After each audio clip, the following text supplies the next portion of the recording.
I'm Donald Waters, and welcome to Pocket Cinema, a conversation show about Society of the Snow, Jordan Peele's Nope, and much, much more. Today on the show we have... Nate Hall here, folks, and we are also joined by... Tyler Karsten. And today we have a special guest with us today. He goes by the name of Mike Janiak. How's it going, guys? Happy to be here. Very exciting, very exciting. This is your first time meeting Tyler, that's correct? Yeah, this is my first time meeting Tyler. How do you feel about D-Man? I mean, we've been shooting the shit before Mike came on, so we'll see here. Before we started recording, Tyler was telling me about his lavish $1,700 portable speaker. No, there's two of them. Two of them. Oh, it's a set. You pair them together. No, but I can put it in the third room over. You can hear it. Like in my house, I have one right down by the stairs, and you can hear it up the stairs, in the room, Who door makes shut. these things? JBL. Oh, is that the one that lights up and all that garbage? Mm-hmm. You buy them from Costco? Amazon. Oh, okay. Well, so I got an Amazon Studio, the Alexa Studio, which that thing is awesome. I'd recommend, I highly recommend that speaker. It does the same thing. I pay $200 for that thing, and it fills my whole house. They're this big. But it doesn't matter. What does it matter how big? I have a before. JBL Go Flip 3 or whatever it's called. It's this big.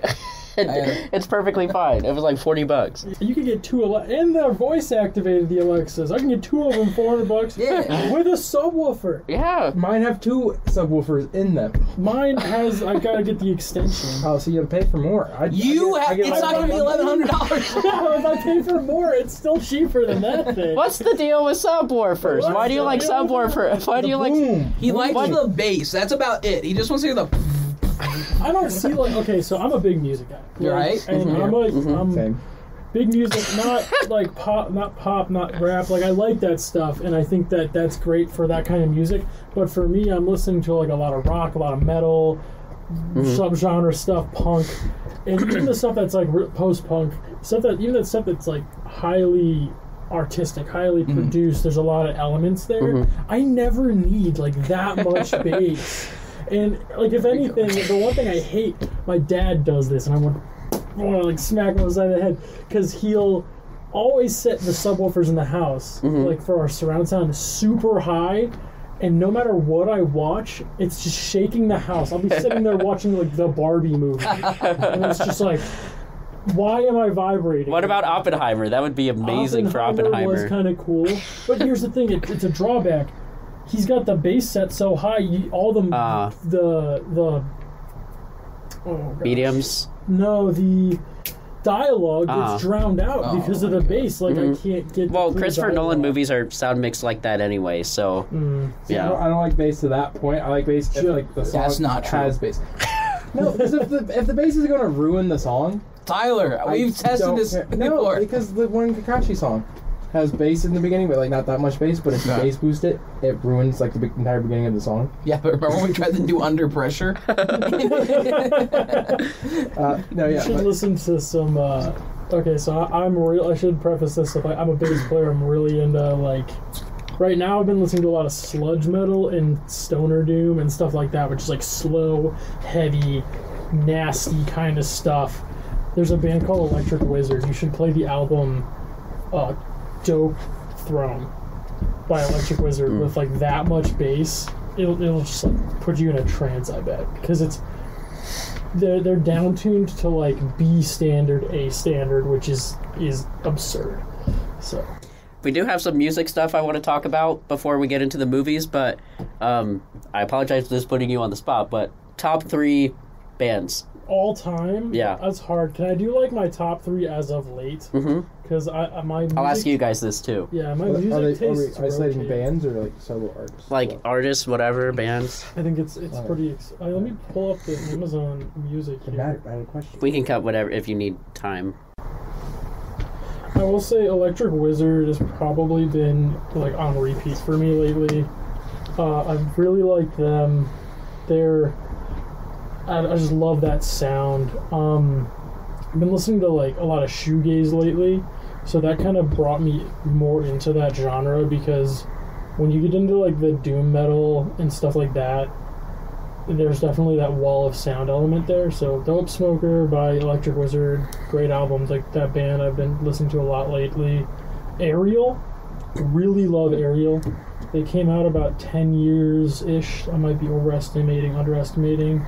Came out about 10 years after My Bloody Valentine's Loveless came out. And they kind of were like those gearheads that were like, or tone chasers were like, I gotta do the My Bloody Valentine thing, but I think they really did their own thing with it. Seen them live twice. Such a fun concert. Also, one of the loudest shows you'll be at, and it's not even like heavy music, it's just that wall and like all that reverb and all that like kind of that sound getting lost in itself. And then what would I put as that like third one right now? I've been listening to a lot of goth music and a lot of post-punk music. So I'll say I've been into this band Vision Video lately. Not unfortunately, but like they got a lot of popularity through TikTok because the lead singer does this goth dad bit. And at first I was kind of wary, but then I started listening to them and they like have genuinely good goth music that I think is like really nostalgic while also being like modern. And their lead singer has an interesting story where he's a veteran. He was a combat medic in I think like Gulf War, like 90s, early 2000s, and then he was a nurse or some sort of frontline worker in an ICU, emergency room kind of stuff, EMS, and he was doing that through COVID. And then he was a firefighter after that, I think. And he writes a lot on his experience. He has a lot of PTSD from that stuff, so that comes out. There's a lot of like beautiful songs about like death, and that's what a lot of goth is. But a lot of like some of these songs are like about the beauty of death. So I think that was really cool. And he's also got a lot of influence from like classic slasher horror movies. So. Full circle. That would have been a great transition, but unfortunately we're still gonna Nate, top 3 artists right now that you're listening to. I'd say right now, okay, I'll just say right now my top 3 artists are probably, I'd say third is Red Hot Chili Peppers. Alright. I've been getting more into them recently, kind of months ago probably. I started listening to them more often, and I don't know, it was just something I was looking for. It was like a new taste of music for me, and I'm like loving this kind of funk that they have with it. And like coming from a drummer's perspective, I really think the drums are so nice in their songs. The rhythm section in the rhythms those are great. guys is like insane. Yeah, Flea. Do you remember the drummer's name? I'm always so bad. Everyone should know like all the members of the Red Hot Chili Peppers. But like, I'm like, I don't really care. I like them. They're definitely like, I think that Flea is overrated as shit as a bass player, but no, I do think his bass playing in like it's still pretty good. It's really great. I just think it's not for me. Like I think I prefer a more contemporary or like, you know, it fits in their music. Yeah, for sure. Exactly. I don't remember what the drummer's name is, but the drumming is really good. Yeah, I'm bad with their names, but they are great. They're all really talented. Yeah. I really like their album Stadium Arcadium. It's a good one. Yeah, it's really good. Second though, I'm gonna say is probably Electric Light Orchestra. Yo, yeah. Telephone line. Jeff Lynne is insane. I don't know how he does it, but he is so good. He's an insane songwriter. He touched a bunch of songs. Tyler's shaking his head. That like he would touch it and it would be a hit. Like that's how he operated back. I don't remember what their peak was. That'd be like 70s, 80s. Yeah, just about. So, Out of the Blue. I own that record. Okay. So I collect records. Right. I found that record. It had all the original like candy that came with it. Like it had like the poster, and it came with a cardboard punch out of the spaceship. No, and this was like dead stock from the 70s, and it wasn't expensive, which was crazy. Like, you'd think that this is an expensive record, but it's not, and it's great. It's got hits like all the ones you want, like Mr. Blue Sky's on there, Turn to Stone, Turn to Stone. Band. I love Electric Light Orchestra.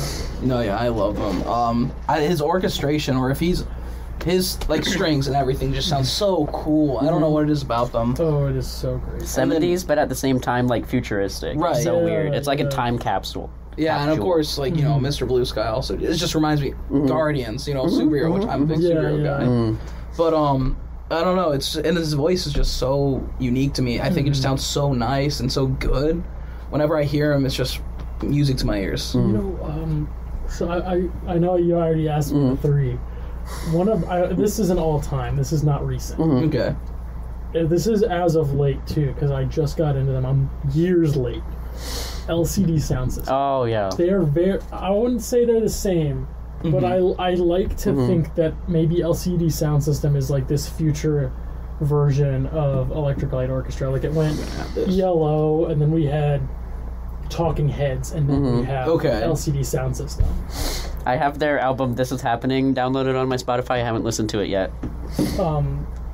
Dance Yourself Clean, hardest beat drop ever. And it's all like analog synths and stuff. It's so cool. Yeah. I saw them live, one of my favorite shows I've ever been to, like probably top 5 live experiences. No, I bet. I mean, that's the one thing I hate that I missed out on like a few years back. This is before I really even listened to like ELO. They played at Cleveland and Jeff Lynne's ELO. And I'm so sad I got to miss that. One of my friends saw, and they said it was like a spectacle. Ian. Shout out, Mr. Hip Hop. Mr. Hip Hop himself. No, yeah. But I'm so sad I missed that. But I would say my number one, and this is my number one of all time too, of course, the Beatles. Oh, yeah, of course. I'm a big Beatles guy. For reference, I'm wearing a Beatles shirt. Sgt. Pepper's. But no, they kind of got me into my passion of music, I'd say. Yeah. And I don't know, they're just so... what can you say that hasn't already been said about the Beatles? That's the thing. You know, Paul McCartney's bass is just so...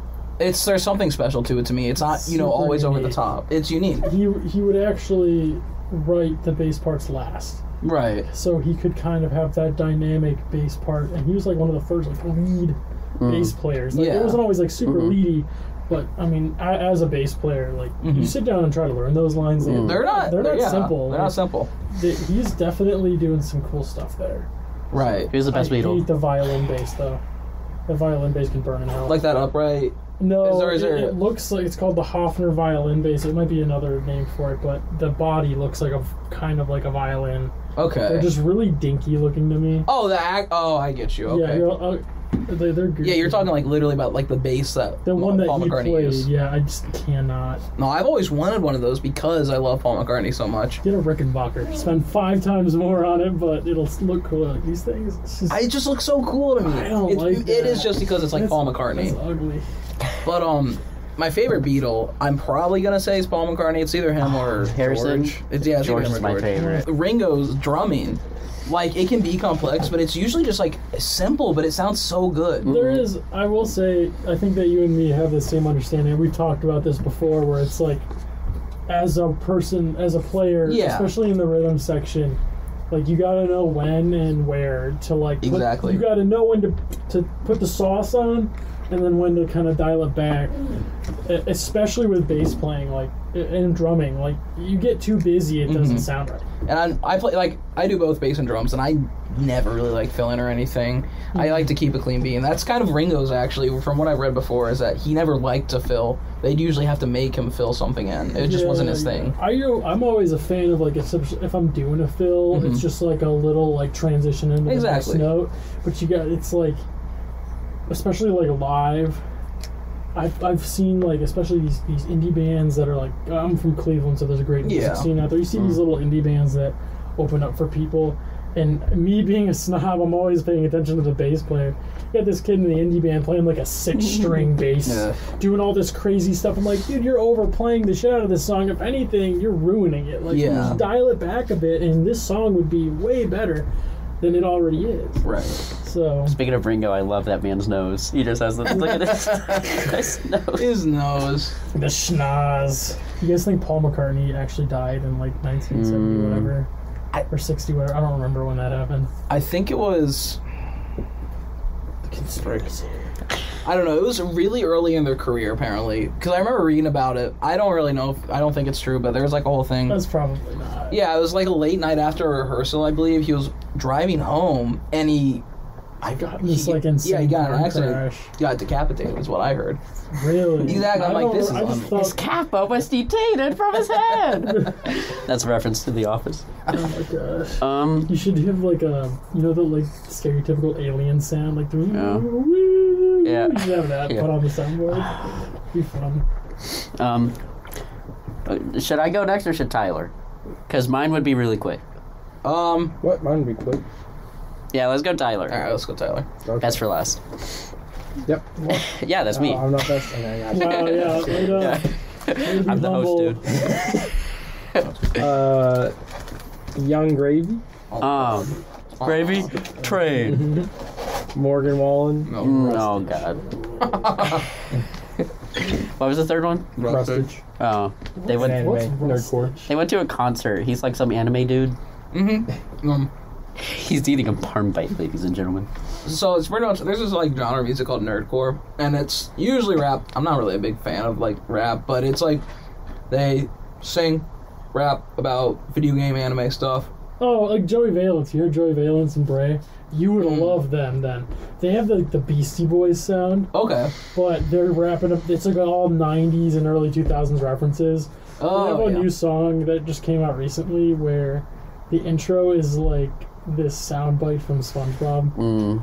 And it's like, you guys remember the episode where Mr. Krabs is like juicing all the jellyfish or like milking all the jellyfish? I'm rewatching SpongeBob. I just watched that one. And he's on the bike. Yeah. And it's like, take me to the top. that is like the intro to the song, and then they like mix it and then the beat That's drops. so funny. It's so good. That sounds cool. Yeah. Okay, so this is gonna be really quick. My number 3 is probably Bruce Springsteen, The Boss. I started the movie Air. There's a what was that? I'm not a big Bruce Springsteen guy. Really? In the movie, all those old guys are like, some of them are like, yeah, but I'm like, yeah, I love do it him. better now.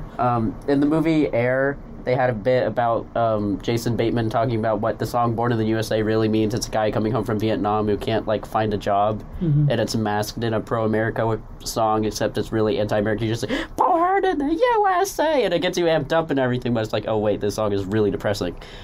So I just started listening to them from there. My number 2, Weezer. Weezer. It's a joke that I love Weezer. It's not a joke because you actually like them. Okay, yeah, Weezer's not bad. They're great not. early emo. Yeah. Would I put them like really high? Because here's the thing: for me, a band to be in my like all-time top 3, which is always so hard for me to do because I listen to so much music, and I never like to like do that because I think every band has its own thing. Weezer does not consistently deliver past like. Past which album? Green Album. What came out? Okay, so Blue was good. Yes. Green was alright. Pinkerton is incredible. I have that album on vinyl. Yeah, no, Pinkerton's a fucking awesome album. I could talk about Weezer. It was their first album, though. They haven't... No, Pinkerton's number 2. Blue's number 1. Blue was one? I don't believe you. Blue's number 1. It's their debut. That's a sad debut. Then Rivers went to Harvard for songwriting, and he made Pinkerton. A Harvard degree and it was make him any better. incredibly underrated at the time. No one liked it. You're right. Nobody likes it now. Then Green Album came out because no one liked Pinkerton. They wanted to go back to their roots. They redid the Blue Album essentially, and the Green Album that had Island in the Sun, which is the only good song on that album other than Crab. The blue one? No, the green one. The green one, oh. That's number 3. Yeah, then from there, Everything Will Be Alright in the End is amazing. The White Album is amazing. Okay, like Human the Beatles is one, amazing. yeah, it's great. Yeah, the Weezer is like the Beatles if they were good. No, Weezer is like the Beatles if they were bad. And then my number 1, this isn't all time, but there's this guy who does SpongeBob AI rap. Oh my God, no! Glorb. Also, here's some serious picks. So, seriously. No, I'm gonna cut this part out. I'm gonna cut this part out. I'm gonna show Mike Glorb the bottom 2 in real time. When I hit the return, it's all gold. It is kind of just like, it is kind of like the best trap that I've seen. Why is it good? It is like, if it weren't like obviously computerized and someone was actually rapping this, it kind of would be like better. That's fair, yeah. I guess whoever's like writing this has got some talent. Okay, so that's enough about music. So we have some movie news. First of all, the Despicable Me 4 trailer came out. I saw that. Yeah. It looks so good. It does. You know what? So, I think that Despicable Me will always have like this place in my heart. I love it.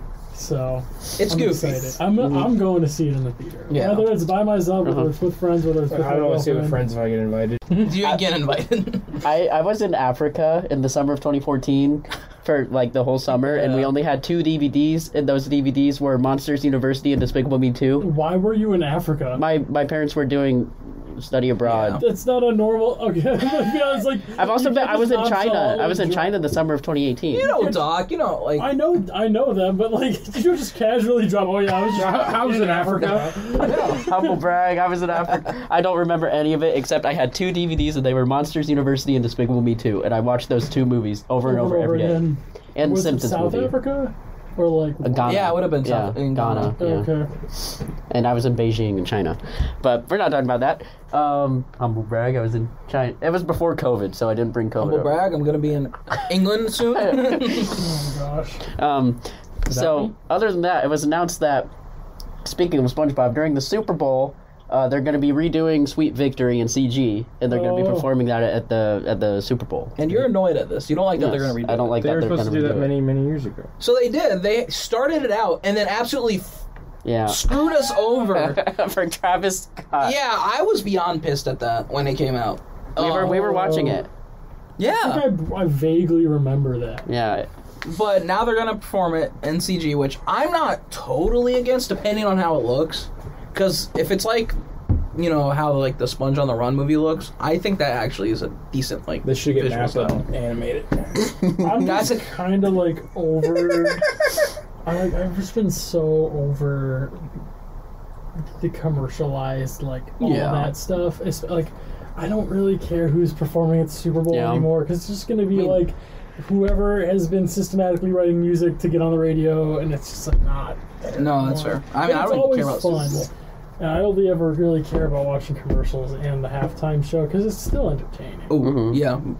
Deadpool 3 is most likely getting a trailer in that Super Bowl, which I'm excited for. Deadpool those are always fun. Exactly. Hilarious. I'm excited. It's going to be the only movie the MCU is releasing this year, so hopefully that's a good sign. Wolverine. So we all watched a film. Most of us watched a film on Netflix. Okay. called Society of the Snow. This is directed by J.A. Boyena. Okay. He's also responsible for directing Jurassic World Fallen Kingdom, but he also did a movie called The Impossible, which I really liked. I liked it better than Society of the Snow. It's another true story based on a tragedy, which is interesting. Ooh. But Society... Everyone's got a type.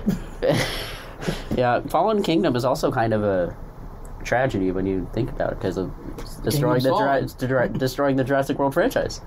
Oh, Jurassic Park franchise. But see, I made a joke and no one laughed. So I thought this movie was really good. It's about a real life plane crash that happened, and that's basically all you need to really go into the movie. Nate, what did you think of Society of the Snow? I thought it was really, really good. I gave it an 8 out of 10 on Letterboxd, and what they did in it, they did like just a wonderful job of putting us in the perspective of what these people went through. And because they were dropped in the middle of the Andes, and then they literally, it felt like no hope. They were just, how are they going to get out of this? Oh, yeah. It's crazy. I'm surprised. Like, I'm genuinely surprised how they actually did. And it's just crazy to think how they went through this all. And it really makes you start wondering about... Tyler's shaking his head even though he didn't watch the movie. It just makes you, like, think, what would you do in this situation? Because there's, this whole thing about cannibalism. Oh, it's a heavy movie. It's heavy. It's a heavy movie. Fucked up, but... Yeah.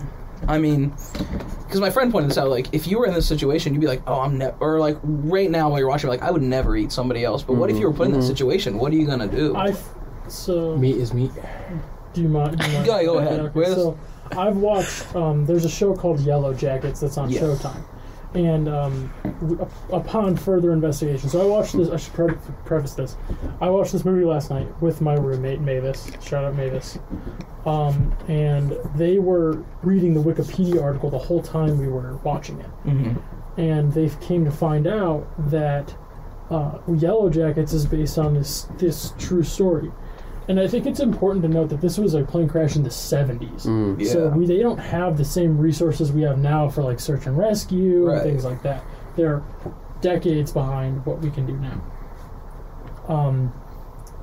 This movie is very, very accurate to the true story. Yeah, it is. And it like you can take it almost as this is exactly how it happened. Which I thought was crazy. But what I was saying, Yellow Jackets, right? I felt like in this movie they really nailed the weight and the gravity and the heaviness of making that decision to like eat someone else, which they're eating a dead person. Versus how they did it in Yellow Jackets. Yellow Jackets is dramatized. It's a fictional show based on this story, and it's kind of witchy and supernatural. But there is some weight there of making that decision, but it's not the same. Right. Like they kind of like do it and embrace it in a way in the show, while in the movie it's like it doesn't get normalized until almost the very end, where it's just like, fuck it, we gotta just do it. That's the thing about this movie. When it works, you're like, hell yeah. J.A. Boyona is the new Steven Spielberg. And then there's a lot of times where I'm just kind of sitting there, it's playing on my TV. Like, my phone's right here. And I could be playing Flow Free right now. And I match the dots, and I'm like, oh, wait, a good scene. Then I go back to my phone. That's kind of the Netflix effect, though. I think this movie, like, it hooked me the entire time. Yeah. It had me. I think that also helped, since I'm a musician, I was listening in on the score a lot, and I'm like, this is amazing. His score was really good. And it got to who composed it, and it's Michael Giacchino, or however you pronounce his name. He did the score for Batman. Incredibles. Incredibles. Yeah. Like, I'm like, oh, this makes sense. Yeah, that adds up. But this actually isn't the, speaking of, like, adaptations, like with the, Beekeeper, what was it called? Yellow Jackets. Yellow Jackets Beekeeper. There was originally a movie back, I don't remember how long ago. Alive. Yes, but the thing was they whitewashed the entire thing. Reference that movie on TED. TV show, remember? Oh, yeah. No, but this came out a long time ago. Or not long, I think, like the 90s. 90s. Yeah, no, it's about this plane crash. It's just the thing is it was, everybody was, like, white in it instead, and I think it did well enough. But I don't think it was as accurate, of course, as this was. And the other thing is, like, this is I believe they were a Uruguayan rugby team. Yeah, in the true story, they're Uruguayan rugby players. Yellow Jackets, they're just, like, a bunch of high school chicks on a soccer team going to, like, nationals. I tried watching it, but the voices didn't line up with the mouth. Oh, so that's when you actually start watching sub. We all watched the dub. We watched the dub. That's what I was watching, but the mouth just didn't line up. Buck up, pal. No. I feel like you watched Squid Game in dub and had no problem. No problem. Dude. That was interesting. Situs, okay. Yeah, obviously it's not a gripping, it's not like grabbing you with like all these gunfire. No, it's more of a heavy story that you gotta bear it out. You gotta sink in. Yeah, but when it doesn't catch me, and then I'm just focusing also on the mouth. And that's surprising. When I was watching this movie, I was like, I think I like started the movie. I was eating like popcorn or something, and then like I ran out of popcorn, and I sat there for a while, and I was like really just kind of getting into it. I was locked in. And I get past, like, these initial points where they start cannibalism, and then I get to, like, this point where, like, I need to remind myself what real food feels like in my mouth, because right now I'm empathizing way too much with this movie. I'm like, give me some pretzels. No, I felt bad eating during this movie for a while. Oh my god. Oh yeah, I kind of got nauseous. Yeah, I was eating pizza rolls, and the texture of pizza rolls and the bread sauce, it really makes you want to go like vegetarian for like a few days. I don't know. It did such a good job of making me like feel. But I will say the gross out factor, like the kind of, this is a biopic, so you kind of got to be kind of subtle with it. But like Yellow Jackets compared to this, because they're based on the same story. The gross out factor is like a million times worse in Yellow Jackets with this stuff than in this movie. I will say though, there was like some broken leg shit that happened like during the crash scene. Yeah. I was like, ooh. Yeah. It's just, it feels so real because it was like. Well, to me, the crash itself felt cartoony. It was like that video you like of the bus. Boom! It is kind of, but then there's parts of it that seem. I think it's just like maybe the way it's edited. Yeah. And the lighting and the shots. But it's probably what happened, though. I'm like, there was some the chaos and this.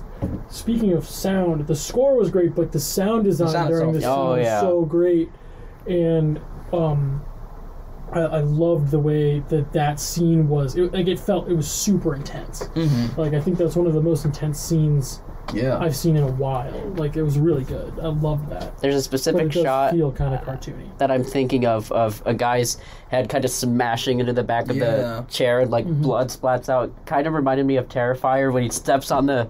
I haven't seen Terrifier. There's a scene where a clown steps on a guy's head and it explodes like a tomato, and I was just like, it reminded me of that. So Tyler, from what we've said about the movie, how do you think? Give us your rendition of Society of the Snow. What happened? And then, I'm sorry. Before we get to that, something we didn't mention is this movie is 2.5 hours long. It is a long movie. It's long, but I think it deserved it, and it didn't feel like as it should. It felt long, but at the same time, it didn't. It's like one of those weird feelings. It kind of feels long because it helps you empathize with how long they were out there, which for listeners was 72 days and like a few hours. Oh yeah, like they have time cards, which is really cool. And all the names of the deaths on the screen. Yeah, that was well done. I like that. It really sold this like heaviness. It definitely doesn't feel like that at 6 a.m. when you're trying to watch it before you come to the podcast. But like 6 a.m. today. Yeah. Before you go to bed. So, rugby players. Okay. They're going on like a trip to like just like party or something, I believe, or like somewhere to play a game. I don't remember. I know they went on a trip. I think it was to Florida. Because all I know is there was a list of like girls' phone numbers. And then they were going to Chile. Chile, there it is. So the Andes Mountains are in Chile. And so then they crash in the Andes Mountains, and then they try to survive there, and then they get saved. But some people get saved, at least.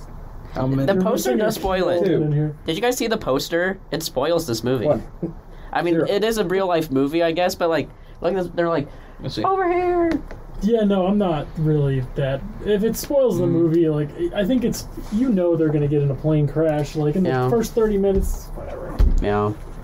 But like, one thing about like the whole thing about them getting saved, I kept thinking like, how are they gonna get out of this? Because probably about halfway through this movie, they get spoiler.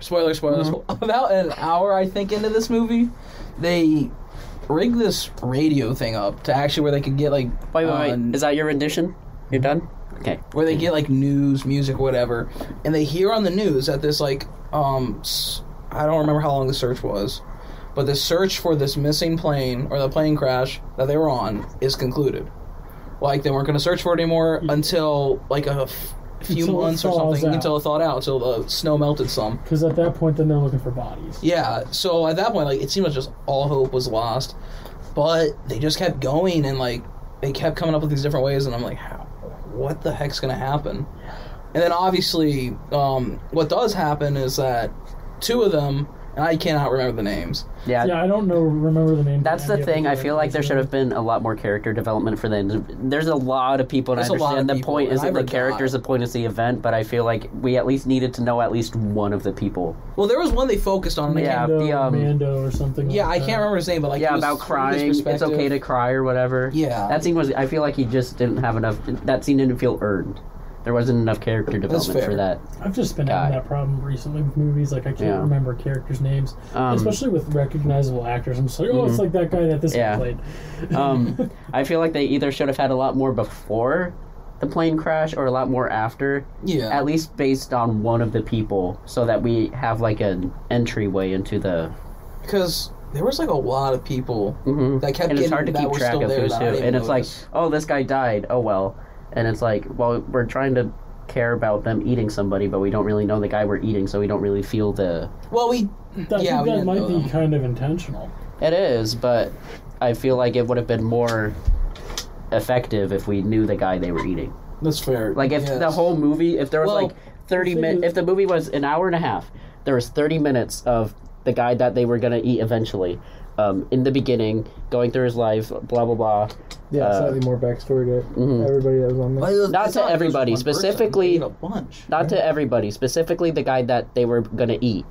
And you would think he's the only guy who makes it out because they focused on him so much at the beginning, but at the end it turns out they actually eat him. And then plane crash, baby happens in 20 minutes. Then I can't do math in my head, that's 50 minutes. And then next 20 minutes is them surviving on the island, then 10 minutes at the end. Yeah, right? That's 20 minutes still. 20 minutes left? Okay, so whatever. Conclusion. Epilogue. Yeah. Well, the thing is, it's not like it was just one person. Mm-hmm. Yeah, but I feel like we needed that component in the story where two of the guys knew who they were butchering. I guess that's like a good fool. Two of the guys knew who they were butchering, and they were, and they took that guilt. And that was intentional, so that the rest of the team didn't know like who they were eating, because it just kind of made it more. I mean, it's still horribly hard, but it was more palatable that way. I don't mind that the team didn't know who they were eating. I wanted there was no. I feel like the audience should have known. The problem would have been that would have been so much character development, because it wasn't one like they probably cut up but we only most of the bodies they had. But for us to have more of a connection to at least one of the people that... Well, they did give us connection to one of the characters who does end up dying. I know, but you're asking us to spend... Yeah. You're asking us to spend so much time with these people, and we don't really know anything about any of them. That's my one issue. That's fair. It's hard to tell that much in a 2.5 hour time slot, which is already I think if they did like a biopics show, if they did it, that would be way easier to do that. Right. But I think the movie accomplished the purpose for the time it had, and I think there's just so I think it does a great job in general generating the gravity of this situation, eating another human being. Oh yeah. That I don't need to know.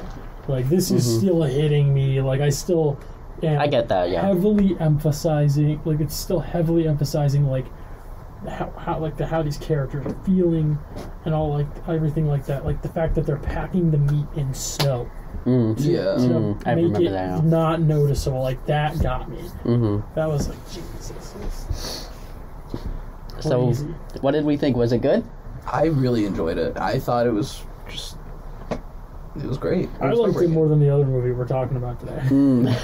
I liked the other movie better. You saw the other movie. So this movie kind of played on a personal fear of mine. Yeah.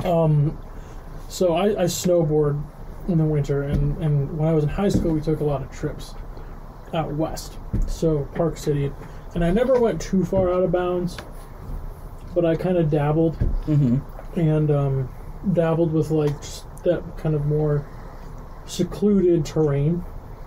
And one of my biggest fears was like there's these things called tree wells. So when you get a lot of snow and you have like these big trees, what tends to happen is not a lot of snow collects at the bases of these trees, so you can be riding through these, and you'll basically hit like a hollow point in the snow, which is under this tree, and it actually, a lot of people die because of these, because you get trapped in there. Okay, yeah. Especially when the snow is really deep, no one finds you, you're like, fuck. So that kind of like getting buried in the snow, the whole avalanche, there's an avalanche scene. Oh, that was so hard to watch. It's like, I don't know if you guys get the same thing, like underwater shit. Oh, yeah. In movies makes you feel like you can't breathe. That was it for me, because I always had this little like aching fear, like I'm gonna get buried in the snow, or like even when I get like stuck in deep snow and I can't get out like really easily, it just scares the shit out of me. Yeah, I played on my I guess I don't have like a lot of claustrophobia, but it definitely it hit me. I'm like, and that actually happened. The whole buried again. Yeah, very accurate. And that's when you really start to get this crazy, like, now we know who we're eating. Right. That's intense. So for me, I'm a horror guy. I love horror.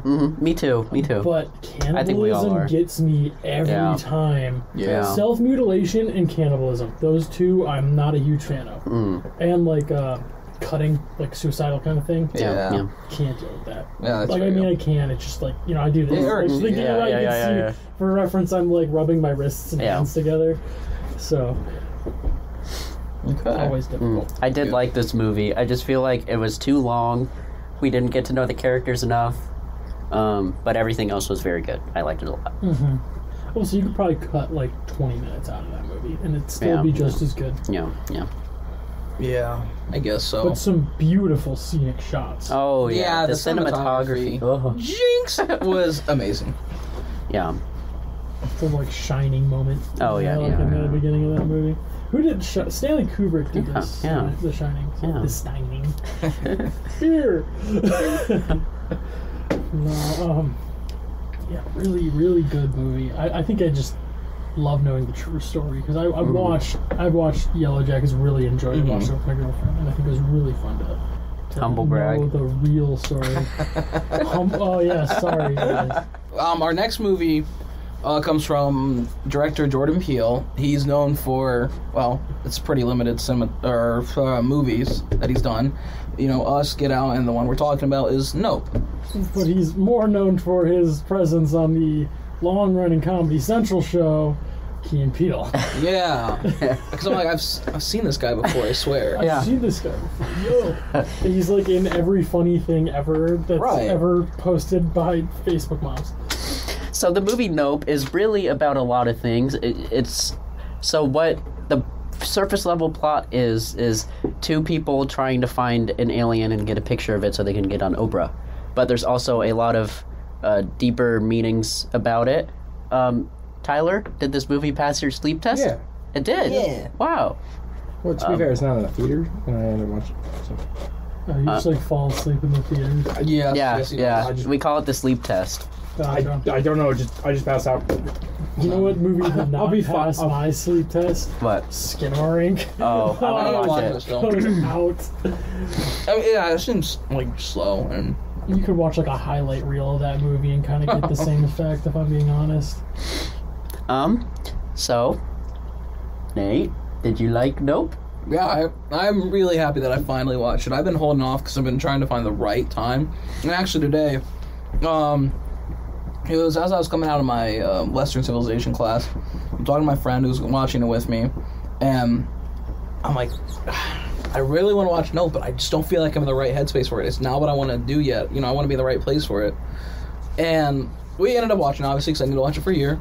Yeah, this is what forced me to watch it. Yeah, I had like this thing where I didn't have a lot of interest in it because I haven't liked his other movies that much. See, I was interested in it because I really like the whole idea of like aliens, kind of the unknown. So I was interested. It's just I didn't want. I had to be the right time for me, and this wasn't. But when I was watching it, I'm like, okay, this is great. I'm enjoying It's more Spielbergian, and it's very crowd pleasing. Yes. Yeah, I will say that as far as alien movies, like they all tend to kind of track the same way for me. I watched what is it, No One Will Save You. I liked it. That was a good movie, but there's just something. There's an atmosphere about that scene at the end with like the brain that freaked me out. I don't remember that. Tyler? I had no idea it was an alien movie until I watched it. Cool. Yeah, no idea. Actually, I was just like, horse ranch, phenomenon in the sky, and I'm like, oh, they're just setting up cameras to watch the sky. Okay. Well, as we'll talk about, the alien isn't really an alien. It's a metaphor for either A, life, or B, which sounds very pretentious, or B, the Hollywood industry. But Nate, continue your... Both of those are interesting takes to me. I'll explain. I'm excited to hear pretentious. But when we get into spoilers, we'll go through the plot and I'll explain. But continuing my thoughts, I guess. I think overall it was a very good movie. It's my first Jordan Peele that I've liked. I believe the other one I saw was Us, and it didn't hit for me. I don't know, but the acting was really enjoyable. I'm terrible with names. I only know Steven Yeun. And I don't even know the name of the character that he actually played. I just can't remember. Daniel Kaluuya, I think that's how you pronounce his name, was the main guy. The main guy. He was really good. But he does play the same character in every movie. He's always kind of okay. mumbling. Oh, yeah. I was like, I feel like the movie was just really slow to start. Yeah. I almost gave up on it. There was a slow start, and then once I got like halfway through, because my dad watched in the living room. He's like, "What are you watching?" I'm like, "Nope." And I'm like, "You're not watching anymore." Then he went to sleep, and I was like, "I am gonna give up on this movie," because I was like, "It's just so slow to start." And I'm like, "What's the point of this movie?" Yeah. That all? I mean, we'll get more into the discussion, but the spoilers overall section, really great. Definitely worth a watch. It's a little freaky, you know. It irked me in some scenes. There's like a kind of scary. There is a chimpanzee, how you pronounce it, scene. Gordy. Be careful with that. If that stuff irks you, maybe stay clear. But it's not the biggest part. It's just There wasn't too much. That didn't get me too bad. It got me. This is the third time I've seen it. Still freaked me out. Maybe I missed. It's not. It didn't freak me out, but it's just more like it. Especially when you when you figure out in your head how it connects. And I'm not saying my interpretation is the right one, but once you have it's like David Lynch. Once you have an interpretation of what he's trying to say, then it becomes creepier. You guys do a David Lynch episode, give me a yeah. I love David Lynch, but I have the worst takes, I think, because I love his stuff. Hey, Elephant Man is my favorite David Lynch movie. I need to watch that one, but I've seen like Lost Highways. What are your thoughts, Tyler? Where am I going first? I just jumped in. I was like, pretty slow, but pretty good movie overall. If you can get past the beginning. Yeah, I will say, like, like I said before, it took me a while to get onto this until I had a reason, because I wasn't a fan of his other movies, but I definitely like this one the most out of the ones I've seen, which included Us, which I laughed at the theater. I really did not like Us that much. I thought it was so long. This has also got some pacing issues, but nothing crazy. I'll say that I want to hear your take, because I feel like it's going to change my perception of the film. I think that there are parts, especially with like the monkey or chimpanzee, that I didn't feel like it was necessary. But it is. You guys seem to have some knowledge that I don't, that I can't wait to hear. But I really loved the design of and how they did the alien. Yeah, it was so cool. That was a really cool twist. I like the DIY quality of it. There is, speaking of which, we can get into, but I'll say my biggest gripe of this movie, other than I probably would have done it, I wouldn't have done the chimpanzee thing, based on what my understanding of it was, is the sound design. Some of it was exceptionally DIY. Especially when it came to certain scenes regarding the alien. Yeah. I was like, that sounds like something that I can do at home. Which most of that stuff is when you get, it's like breaking bones is like a bunch of celery. Yeah. Okay. So, like twisting celery is how they do breaking bones sounds. But, yeah, I enjoyed it. Yeah. I enjoyed it a lot. I thought it was a really interesting approach to the classic, there's higher forms of life, or there's other forms of intelligent life. I will say that all of these movies kind of have this same thing with how they animate and do the CG on their aliens and stuff, and it just gives me this, it's just this atmosphere to the movie that I've always, it's been daunting or disconnecting, because I think Elaborate. So I guess when you have practical effects, for example, I feel like good practical effects, I feel like it's always going to be better. And I think with alien movies, it's hard to do good practical effects, so you have to use CG. But sometimes the CG in these films doesn't quite blend in with the environment enough to make me feel like it's not immersive, I guess. There's this disconnect in there because of that. Same thing with what was it? No One Can Save You. Some of it was fine because it was a dude in a prosthetic. But some of the really big ones, I was I'm not really, you're losing me somewhere. And that's just the immersion part of it. I'm no expert on that stuff. I can't do it myself. So I'm not gonna that's fine. Throw too much shade at someone who's animating that. But for me, a lot of those alien movies have that problem, especially modern ones. My thing is, the more out there your alien creature design and the more impractical, I guess, that it looks, the creepier it is, because you're not supposed to, like Arrival, you're not even supposed to fathom what's going on. It's more like an eldritch horror kind of thing. You're not even supposed to understand what it is you're seeing, and I feel like if you, they did this by doing this, and they did that so that can happen, I feel like that takes me out of it. I like knowing, it's animation, I can't recreate it, it's so weird. I think Arrival did a pretty good job from what I've seen off of it, so... But I guess my reference is, like, I had the same problem with No One Can Save You, because those movies kind of came out a couple of years... Like, I think this was, 2022? Yeah. My favorite movie of the...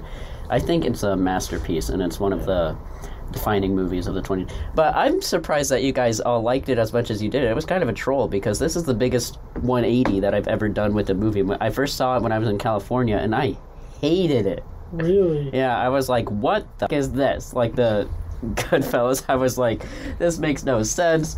Nothing fits together. It's stupid. I don't like how Daniel Kaluuya, I don't know how to say his name, mumbles the whole time. It's so boring. It's so pretentious. I think if he doesn't do that, though, then, like, the title of the movie makes no sense. Yeah.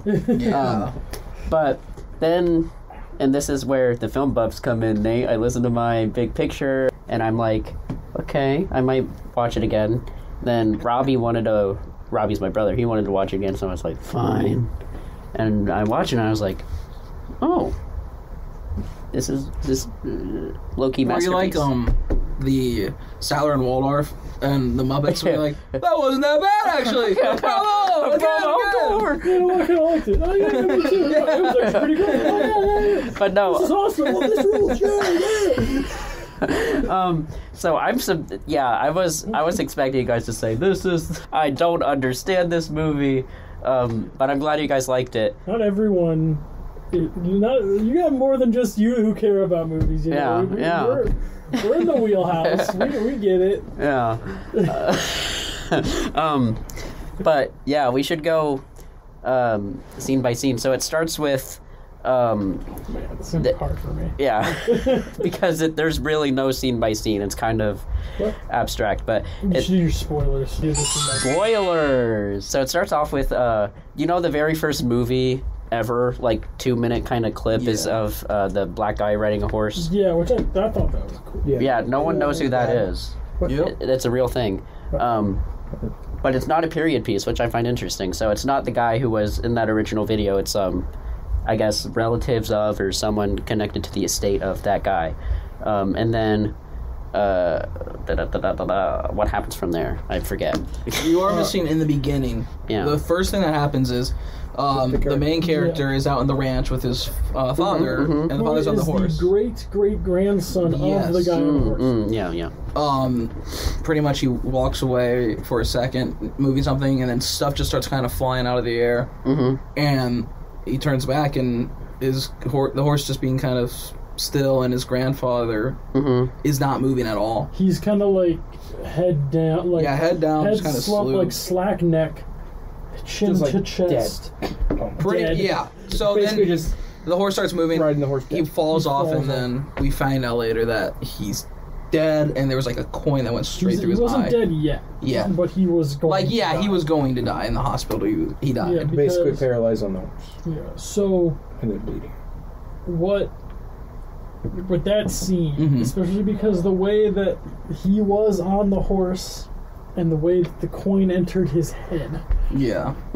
I originally thought that the alien creature had a magnetic pull, and that it pulled the coin from the dirt. I was curious. I'm like, yeah. what happened?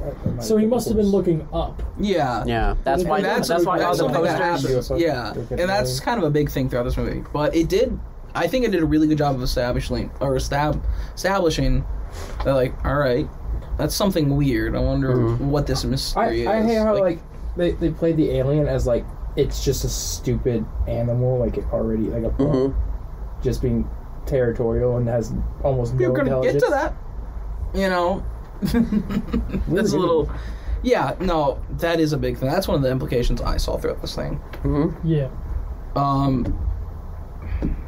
I guess we can continue on with this. Yeah. Go ahead. Oh, me. It's like popcorn reading, guys.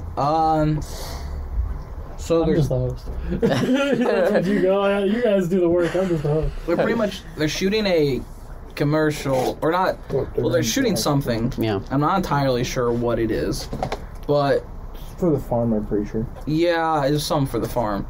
But the main character's sister is like an actress. She's more big in that. Yeah, she acts like it. She acts, sings, plays, or likes motorcycles. She goes on this whole thing. She has like a ton of other stuff besides the ranch.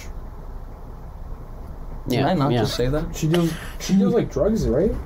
Yeah. She was vaping, but there's kind of implications. She deals drugs, is what he said when he was going to the meeting.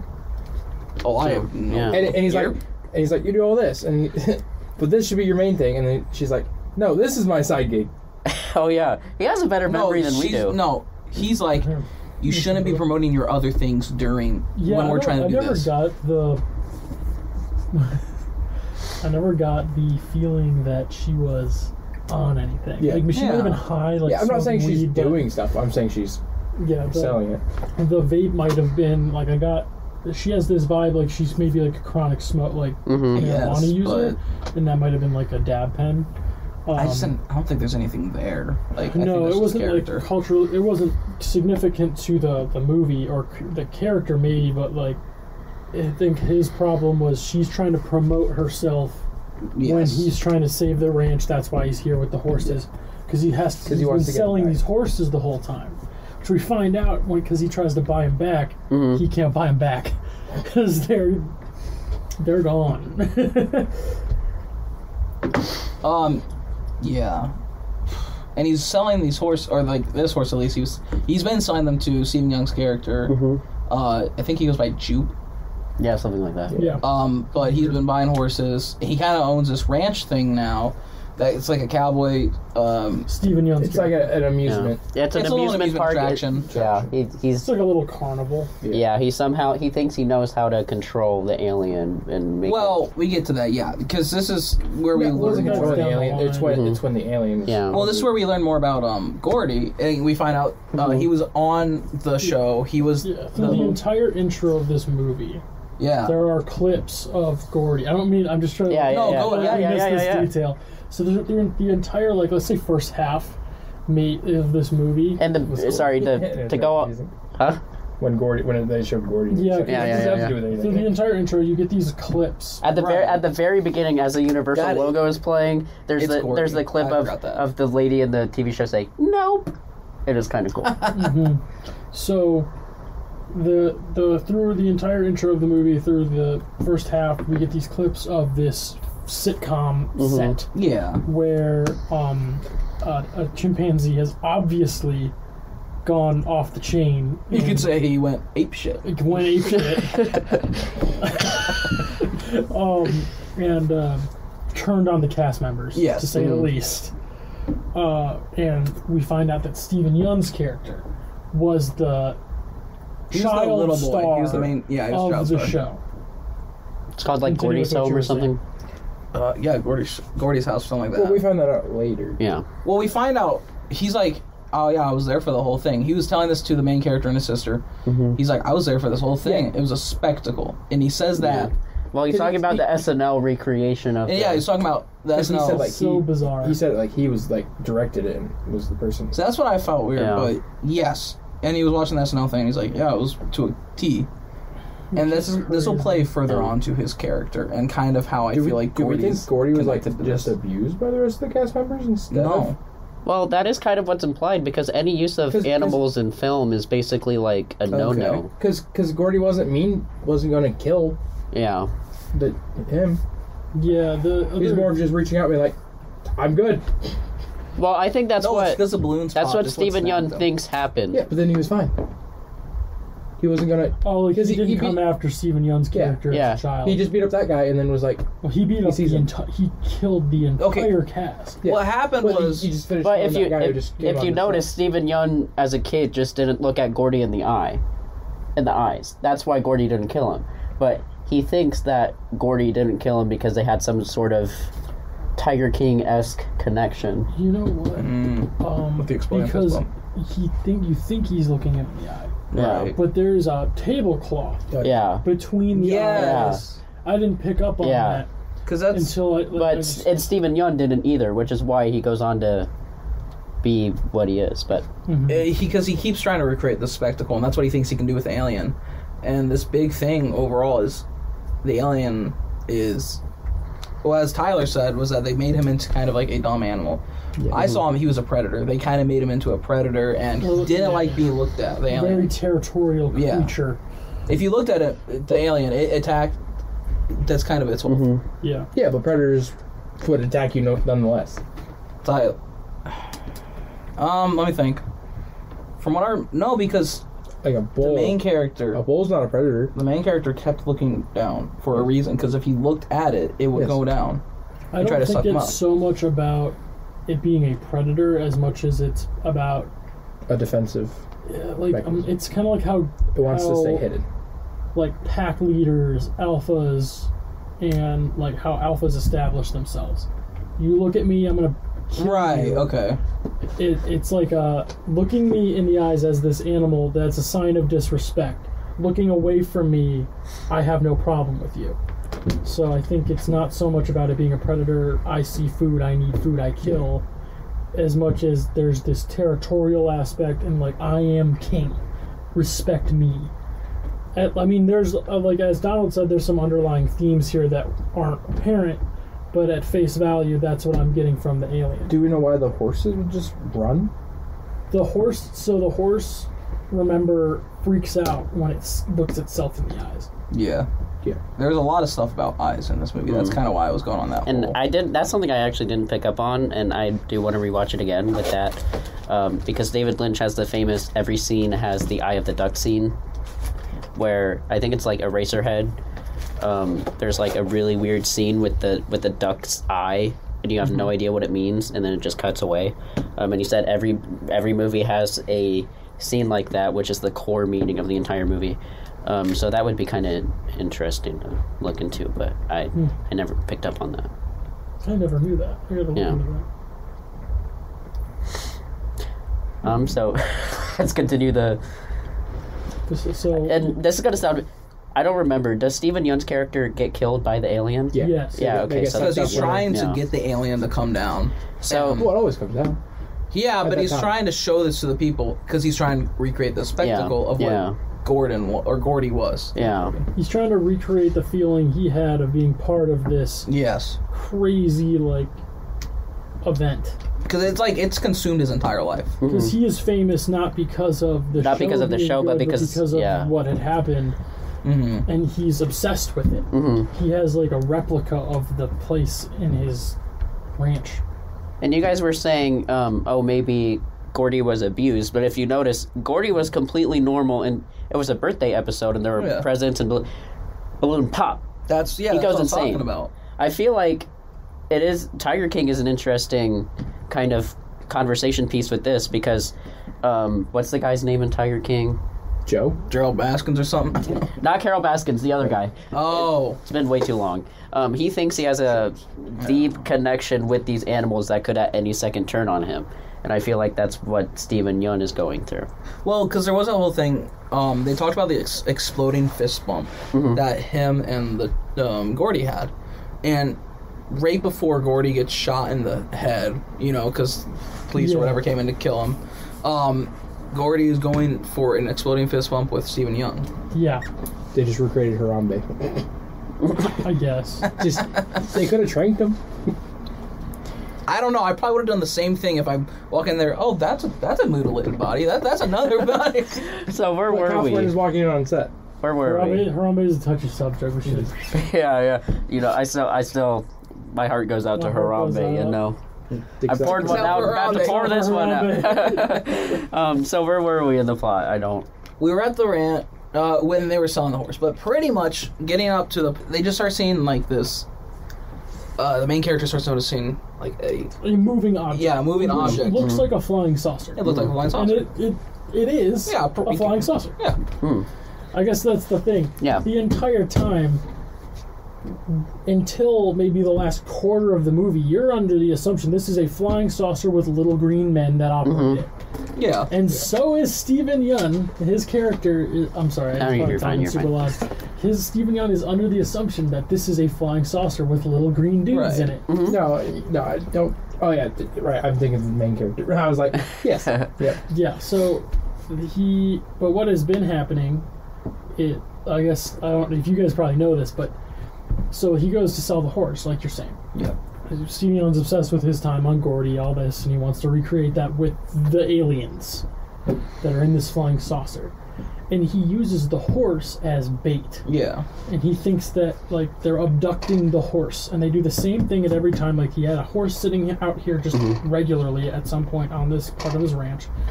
And at 6:15 or whatever time it was, every night. It's 6:13, I think. Yeah, six, whatever. It comes at the same time, abducts the horse. And abducts is in air quotes for the audience. Well, the horse takes off running first. Yeah, regardless, horse runs, whatever, the thing sucks it up. And the thing is, our main character, what was the actor's name that plays Daniel Kaluuya, I think. Daniel Kaluuya is trying to buy. He goes on this initial deal and asks I want to try to buy these horses back. He can't buy the horses back because they keep being abducted, in air quotes, by the aliens. And that's why Steven Yeun kind of avoids the question. Right. Which I thought was kind of fun. But, you know, we go through Gordy, we see the Gordy memorabilia room. Yes. We move forward to, we have, like, some alien stuff that happens on their ranch. So I'll let you... There are some... And I wouldn't say obvious, but there are some parallels with him selling the horses to Steven Yeun. Steven Yeun basically abusing these horses and then avoiding the question when they want him back. There's some parallels to that with kid actors in Hollywood. I can see where you're coming from there. Yeah, because a lot of times parents sell, like the Jeanette McCurdy book, I'm Glad My Mom Died, basically talked about how she was sold into acting as if she was sold into slavery. Yeah, because her mom stole her money that was supposed to be hers.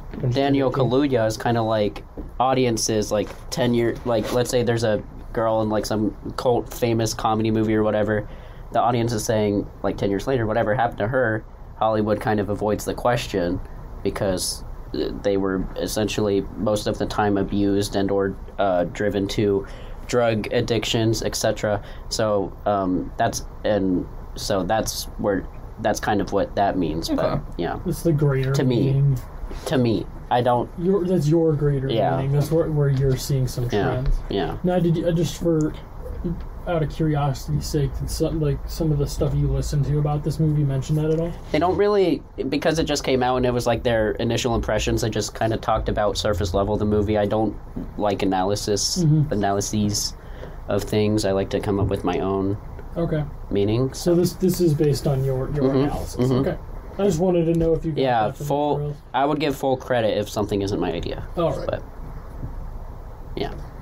Yeah. That's an interesting... I like that. That's a cool way to think about it. I'm pretty bad with coming up, like, overall, I guess. I'm very face value. That's me. I can sometimes pen things, but not really. You gotta be, like, really weird for me to start thinking about what this means. Like, that's why David Lynch, I'm like, what's Eraserhead about? Which probably is one of the simplest ones to figure out on his... Or at least draw some conclusions from. Lost Highway is pretty fun too to try to think about. Okay. Yeah. Trying to get the horses back, can't get them back. Right, and then just alien stuff starts happening at the ranch. Power outages. And his sister pretty much convinces him to start recording it, trying to capture footage because it can be successful. Power outages happened yet because then they set up cameras. No, they started taking out cameras. The cameras. They have to set up special cameras because these power outages aren't just regular power. It's like killing phones. Yeah, completely. Like cellular phones. Yeah, that's not what they're... Yeah, and then they set up... Because there was power outages, they had just had batteries that they thought were... Yeah. Which is why I thought that there was a magnetic field produced. I was like, this is how they're going to explain why this is happening. And that's why I thought instead of the metal coming down, it's going up. Continue. From there, they kind of just keep trying to... It becomes an alien hunting movie. Yeah, it becomes an alien hunting movie. They get some IT guy. They steal a decoy. I like that IT guy. He was funny. It kind of becomes like a behind the scenes of Paranormal Activity or like Ghostbusters. Like they're trying to get a picture of the thing. They're trying to prove that it exists. And this actually, I'm interested what you have to think about this. They brought this director in that was like... At first, not interested at all. Documentaries and stuff. Yeah. That was... I loved him. The movie was so cool. I'm going to tell you this now. I'm still... Don't really know what... You don't know? What his... I'm just curious. If that's fine, but I did think what was really cool is... there might be some obvious... Sorry, there might be some obvious thing that I'm just not thinking of. I mean, I'm not missing. As I was rewatching it, I was like, what does that dude steal? Like... Yeah. He's like... They contact him because... They're trying to get this impossible shot. Well, yeah, but I mean, like, what's his overall... He did get the impossible shot. What's his overall... I guess getting the impossible shot? Was he supposed to be... Yeah, he got it. I think that's, like, the simplest part of the movie. Was he supposed to be, like, an executive producer on, like, some project I just think he can take... He would always look for the impossible shot. That did a lot of documentary work, he's... No, but I mean, like, in the overall metaphor of this is a metaphor for filmmaking Hollywood, is he supposed to be, like, the executive producers trying to get everybody together to, like, pull off the perfect movie that... I think he's the obsessed one. Yeah. Because he has, like, because he puts his life on the line. More of, like, the director, I would assume? No, I don't know. See, I don't know, because I really... This isn't my theory. Trying to tie it to theories. But, he also... Or is he just a cinematographer of Holly... Like, the... I don't know. I mean, that's your metaphor, so, like, you gotta place that in your... I might use that as my capstone. That'd be a kind of a cool... Yeah, Nope as a metaphor for Hollywood. Yeah. That's kind of cool. So, I think that, at least if I'm remembering correctly, he does kind of ask...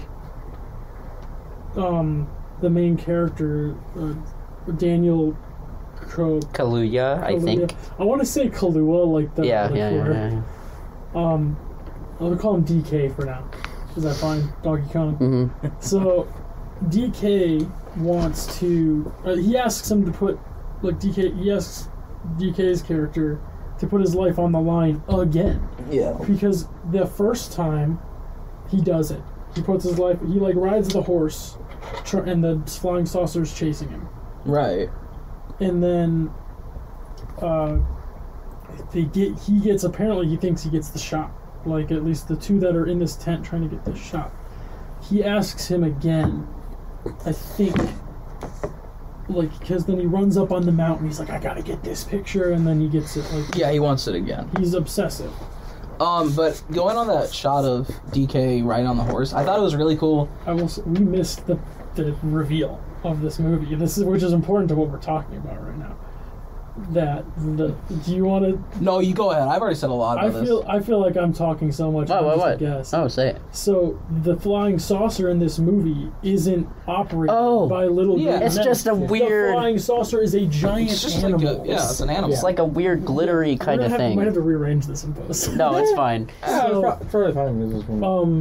Talk about it. And we find this out after Stephen Yeun puts the spectacle on, because they all get eaten. They all get abducted. Right. And then you find out the inside of this thing is like a giant ant. You're just like... A stomach. You're getting digestive intestines. Which, that's where I was like... It sounded like balloons rubbing together, man. Yeah. I was like, this is... That's why I liked it. It was so colorful and glittery, and it was a complete subversion of what you think is going to happen. I just thought that was really successful. I was surprised by it. I will say that. I did think that was a good twist. Yeah. Because I was under the assumption there's little green men for a while, and I was expecting that, and I'm glad that they kind of threw you for a loop. I just don't understand why it has like different modes. That makes sense. It's kind of like a big jellyfish. That it appears as a flying saucer, and then it appears as a giant flying thing, but it can still travel. As a flying saucer, I think it can travel the fastest. I think it's just about like. We're also not supposed to comprehend what it's. Yeah. Could be a case of like, no, I won't say that because you're still watching it. Movie. Oh. Yeah, you probably just got it. Yeah. What movie is this? It? Yeah. 2017, yeah. Did you finish it? No. I have like 20. Oh, it's like, here's my palatable form kind of thing. Yeah. But, yes, that reveal. But I was talking about... I feel like that'd be the same as hiding in the clouds. Being the cloud, because it was... In a way, because it's keeping the clouds there. Well, that was more of a chameleon, like blending in. I think it's more like this creature. I don't think it's so much I can't comprehend this thing. I think it's just this. It's got this biology that you're just not going to understand because it's not from this Earth. Kind of like I saw you post about the movie Fantastic Planet. Reminded me a lot of that. My review of Fantastic Planet has nothing to do with this movie. I'm pretty sure I gave that thing 4 stars. No, but I mean, like, how there's so many weird alien things. Yeah, my review of Fantastic Planet was 4 stars and very horny many fetish. That's all I said on there. That is quite the movie that we don't need to talk about right now. That would be a cool recommendation. That's a goofy one. So, where were we? we pretty much just got... Yeah. Yeah, so we kind of skipped to the end. So we kind of got ahead of ourselves. So Stephen Yeun and his characters, they get sucked up. They get eaten by this thing, and then, they get digested, you find out. And DK goes to the what you find out is that after it eats these people, it can't digest the coins, car keys, metal, and that upsets its stomach. It upsets its stomach, basically. He gets a little tummy ache, and it's like an owl pellet kind of concept. It's not in a big chunk, but like it regurgitates all that metal, and that's what killed DK's character's father. Yes. Because they attracted to the house. They came to the house because they were looking at it, and then it just regurgitated all the blood from. And then that was such an that one of the craziest scenes in this movie. Yeah, it was really cool. It was cool. Raining. I wanted like Slayer, raining blood, like just kind of throw some corny thing in there. That was a pretty crazy scene.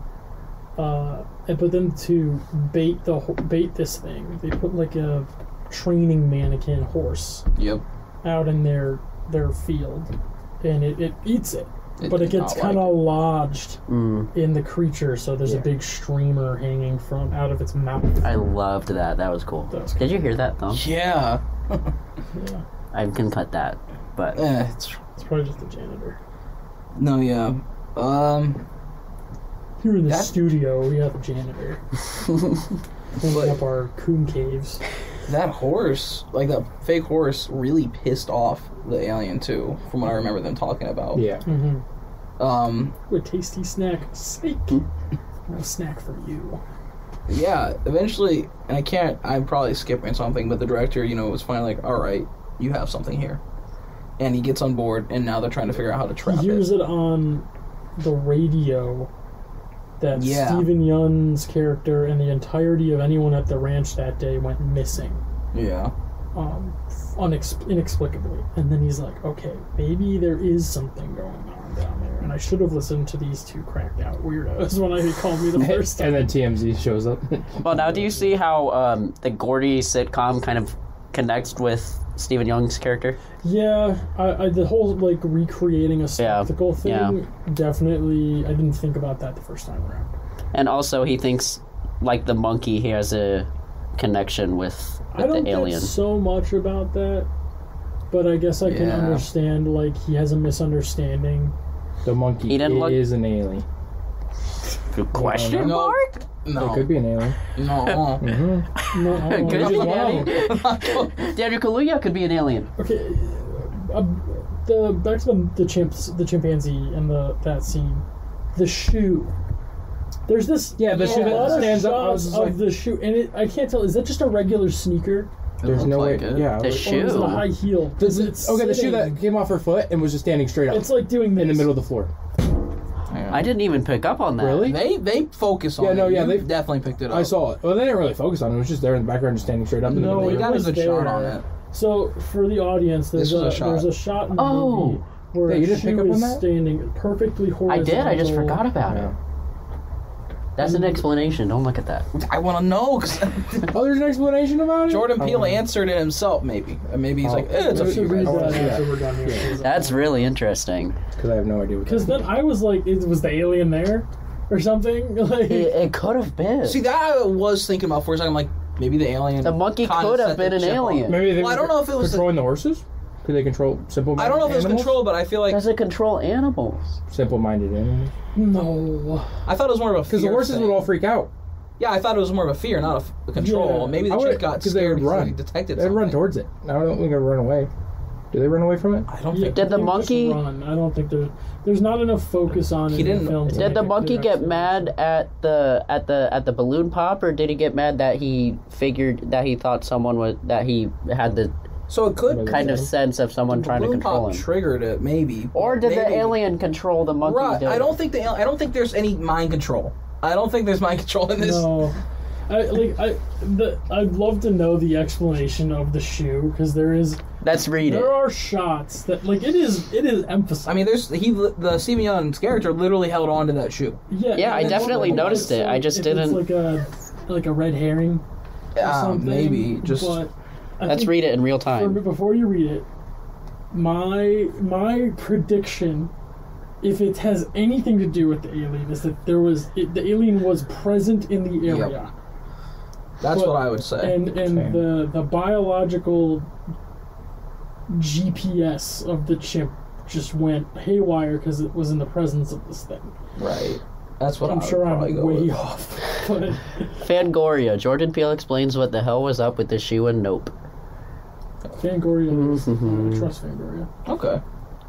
After several viewings of Nope, and yes, after reading no small amount of online commentary on the film, all of it essayed by people far craftier than this writer, I'm confident I've got a strong handle on what blah blah blah blah blah.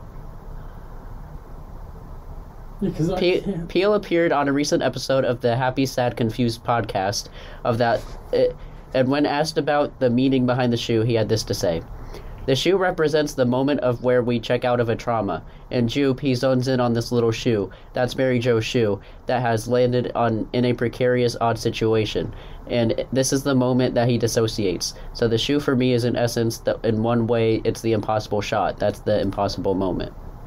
So we were overthinking it, but I don't like that. He's just There's a lot of focus on that. I know he's oversimplifying I guess that it. is the duck shot, though. It is, but he's oversimplifying it. I think he's trying to.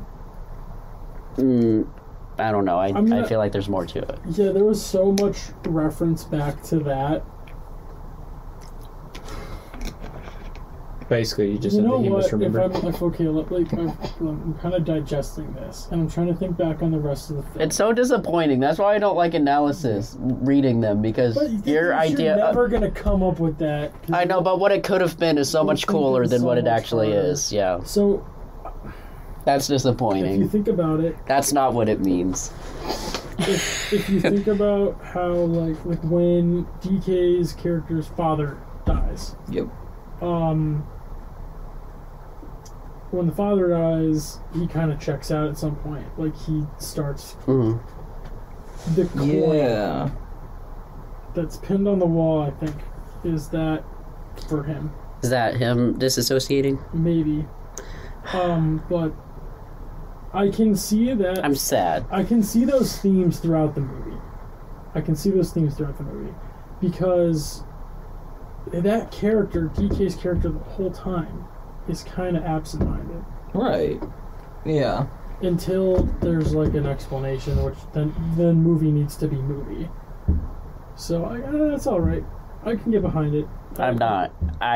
But I this is going to be a running trend. Thing. Whenever we think of something more about Nope, we'll talk about it. Oh well. But. Anyways. Looking at me for? I feel like Donald said the least on his podcast. Yeah. Oh, That's the most like. Oh yeah, adept. So my Hollywood metaphor. That's just kind of it. I feel like I've alluded to it, that Hollywood swallows someone, spits them up, chews them out, just like the alien with the coins. Okay. The blood. Yeah. The blood rain. Don't forget the blood rain. That was intense. And if you want to be nihilistic, Life does that too. But I don't like that reading. I like the Hollywood reading because it's fun. Hollywood reading is like a little bit... The Hollywood metaphor is nice because it's not so nihilistic. I see where yeah, that's not a bad theory. I kind of like it. Yeah. Apply that to any industry, but I mean, it's a movie. Yeah, it's a movie about, to be big brains, so it's probably gonna be Hollywood. The reason I said movie is because there's the whole paparazzi guy, remember? Where he gets shot or whatever, killed by the alien. TMZ. Yeah, TMZ guy. Yes. Yeah, that's why I think it's some sort of entertainment industry type of thing. When he gets flipped off the bike. The other thing though is that happens after the cinematographer director guy catches wind of it, so it is a little bit more explicable. Like, oh, now someone else is trying to. They're like, now we're competing to get the same thing. So I think that the TMZ guy being the anchor point on that metaphor is a little loose. Yeah. So, but I do like. I think that's a great take. I think that I can see all your elements there, like very clear. Like the horses are the actors, it's like the horses could, not even that. Just if the characters are actors, and movies are essentially amusement parks, which is what Stephen Yeun is doing. But I don't know. That's how you can kind of tell it's mine, because there's obviously loose threads that I would love to like actually sit down and write a paper about it. It's an interesting concept, though. I do like that. I mean, I think I'd love to see that fleshed out. I think that's a great topic for a paper, especially because it relates. I do have to write a 10-page paper for capstone about film. That might be what it is. Very, I mean, it'll relate very heavily to your major. Yeah. So, but it had a lot of similar elements that I enjoyed in other movies. So, ratings. Anyone? Nate? Yeah, I guess I gave it a 9 out of 10. It might be an 8. It's not perfect to me. It's not like a masterpiece, but I do really like it a lot. It's really good. For me, I gave it like a 3.5 out of 5. 4 out of 5, so like 7. Great movie. I think that with your takes and you bringing in that perspective that I missed, it's a little better. Because coming in here before hearing that, I was under the assumption like you could cut out the gory stuff. I don't think you can. I think that's the most important part of the movie. Because my initial impression was this is just territorial animal. That's what we're using as a representation. And you could have just had the main character like sitting down eating popcorn watching an animal documentary in the intro of the movie, and that would have been your foreshadowing. So, that's why I was like, this movie's kind of trying too hard in that regard. But with that subplot of like I'm an attention whore, like Stephen Yeun's character, I like that a little better. So maybe we're pushing it to like a 7.5.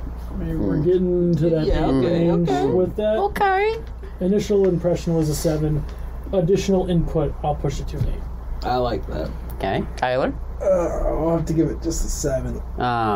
Why? Very slow beginning, and then not a very... I don't know if it's as slow as you're pointing out to be. It was slow, but I didn't think it was like... Society of the Snow is slower, but that's on purpose. I would say it was slower, but... One thing that it's an interesting double feature. Sorry to interrupt you, but kind of is an interesting... It's kind of similar themes. Back to back, so... I would have loved to see the impossible shot that they got. That's kind of what I wish I would have seen. Like, the whole... It's like the final frame, but like... There is some really Oh, you're right. Yeah. You're right. Yeah. With the well. Yeah. That's the thing is, like... I feel like... I'm sorry. There should have been a post-credit scene of them on Oprah.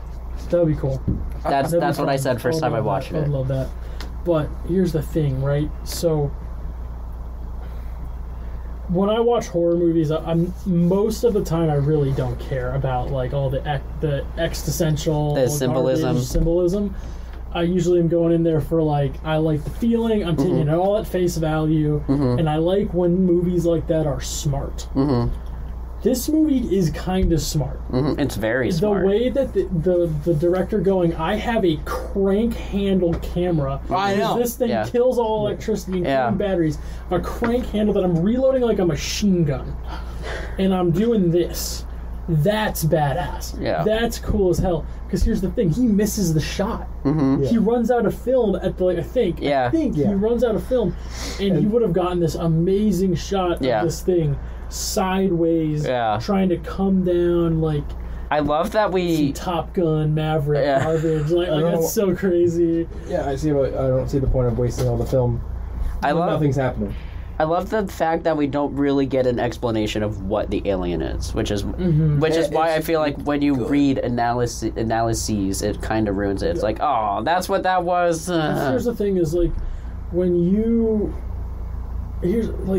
for me, I'm thinking if this movie goes 30 minutes longer, like the military's gonna come and blow this thing up, because that's what's gonna happen in any real alien movie. We've all seen Independence Day, garbage like that. Like we know how it goes. I actually haven't seen Independence Day. No, you were aware of the movie Independence Day. So, or like Alien, like you're gonna blow up the entire quadrant, man. Like that's like how it's gonna go. But I think that he's wasting all that film because you never know when it's going to happen. He's just trying to keep a camera rolling, because he's a documentary filmmaker. So he's like always rolling, and this is the only way I can do it. I would have kept at least a quick preload, though. He did. That was very long. You know what, Shane Tilton? It was a lack of preparation, which is smart, because he's like, I'm going to throw this crazy film, I'm going to throw this dude from the Geek Squad on camera. He's not going to be able to handle this the way he's supposed. You know what, Shane Tilton, one of my advisor and a professor here at Shout Out, says all the time? Technology fails, and it fails when you need it the most. Oh, yeah. I love that line from him. Yeah. Maybe you could circle that back to your metaphor, you get this perfect take, but the camera wasn't rolling, kind of thing. One final thing I want to say on it, it's just like a cool thing. I don't know if it's really true, but what I thought was cool is we got that the director made his own camera that was self-powered, and he had more than one. He had the big one, the machine gun, and he had a handheld one that he just pulled out. Oh, by the way. But what I thought was cool was the film, kind of didn't start out, but it talked about the first motion picture was of a black guy riding on a horse. Which is also why I was thinking Hollywood. Right. It does go full circle. The director does that, getting same DK. kind of camera. Right. And DK's character is riding on a horse. So I'm like, that's really cool. Yeah. I saw that, I'm like... There's some really cool stuff this movie does. That's why I picked it for the first one to talk about, because there's just so much to talk about. It's just so interesting. Oh yeah. What? I thought I heard a knock. To me, this is I'm hitting the table. Oh, okay. That's fine. To me, this is a masterpiece. I feel like I really like movies where the more you see it, the more you get out of it, and the more you think about it, the more you get out of it. Yeah. With, on top of that, everything technically being on point, there's nothing technically wrong with this movie. All of the shots are amazing. The acting is incredible.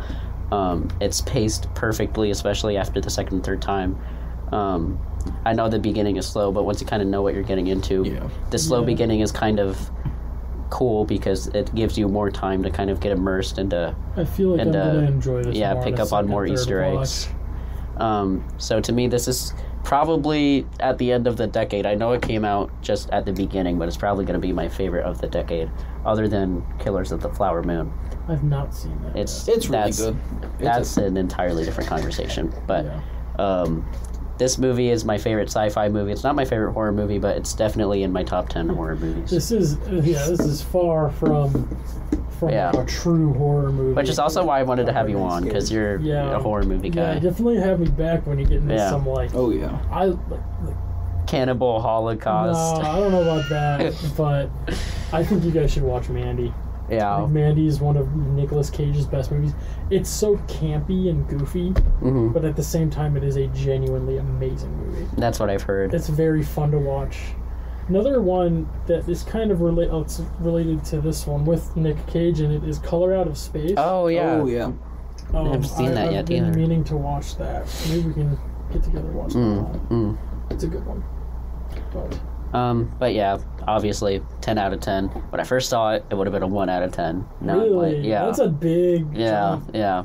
I was just as surprised when I watched it the second time. I was like, holy crap. I feel like you're definitely, to me, you seem like someone that needs to watch a movie twice. I watch basically every movie twice. Because you watch movies very critically compared to the rest of us. First time I see it, for whatever reason, I'm in critic mode. I'm like, this is wrong, this is wrong, this is wrong, this is wrong, I don't like this, why is this like this, why didn't they do it this way? Then the second time I watch it, I'm like, I can actually enjoy it now.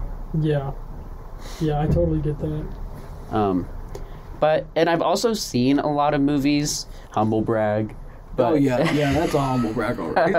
I'm watching 2 movies a day at this point.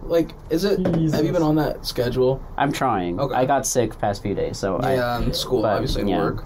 But I'm trying to watch 800 movies this year, so it's very, very hard to impress me. So when a movie like this comes along, I'm like mind blown. I'm like, thank you, Jordan Peele. I'm usually like at least one. I try to watch like something new every day, whether it's like starting a show or watching a movie. So I do like a one a day kind of thing. That's the thing about watching so many movies, is that I'm trying to watch Mad Men right now, but I just, with all the movies I watch, I don't have time to watch it. Yeah, I watched a show like I have an hour gap between my classes. That's when I watch my episode of whatever I'm watching, and then when I sit down at the end of the night, I relax and I watch a movie. And when I'm relaxing, some of the movies I'm watching are like you pick up on things, and then you watch them again, and you don't really. You pick up on stuff. It's just it's a different experience, and I think what I would love. You can cut this out because I don't want this on here. I want to do a review, right? A column in something. Northern Review, please join. I would get $20 I would get $20 from Shane Tilton if I get one of you guys to join Northern Review. I have a feeling that's not going to be on here. Probably not. But my concept is I watch a movie twice. I watch it once, stone shit, and then the second time, watch it, or other way around. Yeah, other way around would be better. Write your review after you watched it stone. Write your review, and then compare notes, because there is shit that I pick up on in movies. Especially movies like Mandy or like some David Lynch stuff. There's plenty of Mad God. Should watch. Yeah, Mad God. I have Shudder now. I got AMC Plus. I'm gonna watch it. Watch Mad God. Get back to me. It's a different experience. I know. I've heard. Don't tell me anything. No, I'm talking generally right now. But when you watch movies like that, it's a different experience all together, and I think it's cool. I think it's fun. But. Yeah. Okay. All right. Now we can go back to what's going to be in here. I don't want to... I think we've hit... We're almost at 2 hours, guys. Yeah, I think we've done good. Anything else y'all want to say about Society of the Snow or Nope? I think you should give both of... I think you should give both of them a watch. I think Society of the Snow... 100%. Do them as a double feature. Do them as a double feature I did. I feel like that would be a burden. I feel like it's really heavy for both, and I didn't realize this, but they're both so long. Yeah, they are. Yeah, Society of the Snow is a kind of an investment of time. To me, in the last episode, time like 5 times throughout the movie. I was like, how much longer do I have on? Yeah. But I don't think I had too much of a problem with that on either of those. The other movie I was going to recommend, if not Nope, was going to be Brokeback Mountain, but I figured that would be so much sadness that we would be crying the entire... that's also, I think, as long as Nope is, but... You know what movie I almost cried at? What? How to Train Your Dragon Hidden World. Is that number 3? Yeah, it's the third one. I love I haven't seen the third one yet. All those movies have, a special place for me. No, but Brokeback Mountain, that movie... What's that about? It's 2 gay cowboys, basically. It seems interesting. Okay. Yeah. Isn't it some big stars? I can't remember. Yeah. Is it just like Spider-Man: Far From Home? That's Jake Gyllenhaal. Yeah, I thought so. I really like him. He's like the worst person to work Jake with. Gyllenhaal and Heath Ledger. Oh, that's old. Yeah. Forgot to mention about The Impossible, a 14-year-old Tom Holland is in it as one of the main actors. He's really good. Speaking of just crazy movies, there's this. I think it was called Victoria. Oh yeah, I haven't seen that. It's all one shot. Yeah, so is Birdman. Birdman, unexpected virtue of ignorance. Yeah. Are you okay? Yeah. I never finished it, but There's one scene where it kind of pans up, and there's obviously a cut, but that's kind of the point because it's a time change. But it's still kind of smooth. It's very much. Then also 1917. That was on HBO, right? Yeah, I have it on Blu-ray if you want to watch it. Oh, I might take you up on that. Anyway, is that... I mean, I think that what I needed to say has been said. Yeah. Tyler? I was definitely more passionate about society just now, I think. You good? Anything else you want to say? Nope. Okay, so we're going to have a recommendation from Nate Hall. And forgot to bring this up in the last episode, but the only criteria for movies to be recommended on the show is one, it has to be a movie, no limited series, no anime. Sorry, Tyler. Okay, what about anime movies? Whoa. No anime? Like anime That movies, seems though? biased. It could be anime movies. I just mean like... Ghibli. I would say obviously. It has to be like you no prior knowledge to get into it, you know? And second one is has to be either widely available on streaming or a movie that basically everyone has seen. Okay. I feel like that's fair. That's easily accessible. Yes. So I have my recommendation. Only thing is, like, I know you've seen it, and that's Hold up. What? Recommendation time. It's kind of hard to find a movie that you haven't watched since you watched over like 1,000. You might have seen it. I don't know if you've seen it because I haven't talked about it. But my recommendation is on Netflix, and it's Tick, Tick, Boom. Oh. I've been meaning to rewatch it because I'm excited to go back into it. I've only seen a couple minutes. Yeah. Okay. I thought for sure you were going to say Moneyball. No, I watched it yet. Gosh. No, I want to go Tick, Tick, Boom because I really want to rewatch it. Yeah, that would be fun. Well, I've been meaning to watch this. It's got Andrew Garfield in it. Yes, and he's really good. So that is my recommendation. Hang on, what's the next episode that we're gonna do? Like, what's the main movie? Argyle, yeah, you're right.